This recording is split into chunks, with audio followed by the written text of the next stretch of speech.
Hey, Thomas. So what do you got for today? Oh, Jonathan, let's talk about that blonde, 59 years old, and she doesn't look her age, Pam Bondi, okay? Going to be our U.S. Attorney General. These hearings, okay? The questions. I think that Mr. Adam Schiff, okay? Not think. It's obvious he's scared shitless, okay? With his questioning. And it's just amazing. Your thoughts, since I know you watched some of it yourself.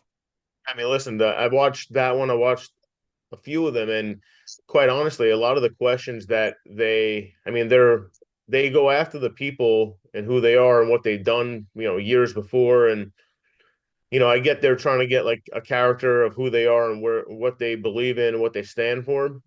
Um, it's just a lot of hypocrites that you see asking the questions. It's really crazy the kind of questions that I think they're asking. Some are fair, but listen, I think there are better questions that could be asked.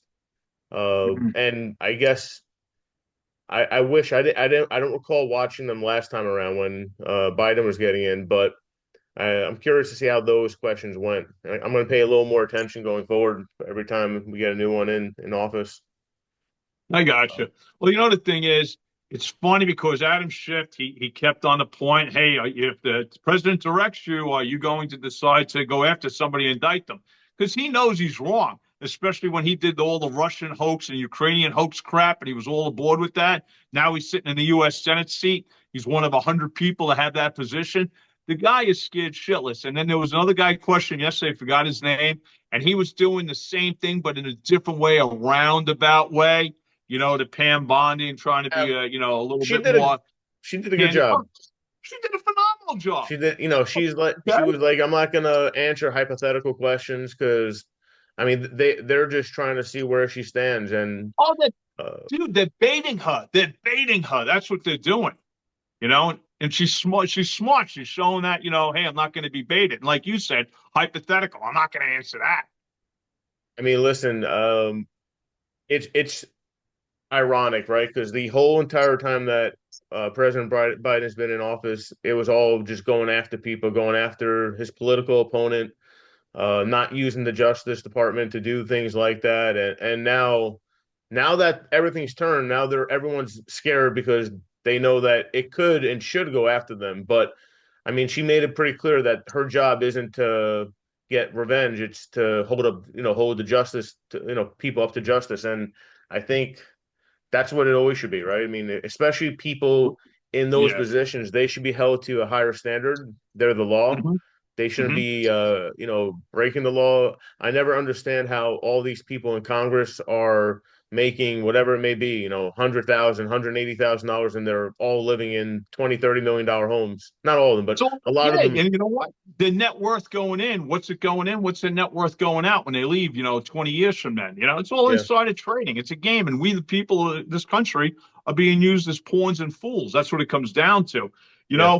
Listen, here's the thing. Um, as you said, the Biden administration weaponized the justice system. They weaponized it. They went after Trump in four different areas and they coordinated it. Payback's a bitch. And should it be done to them?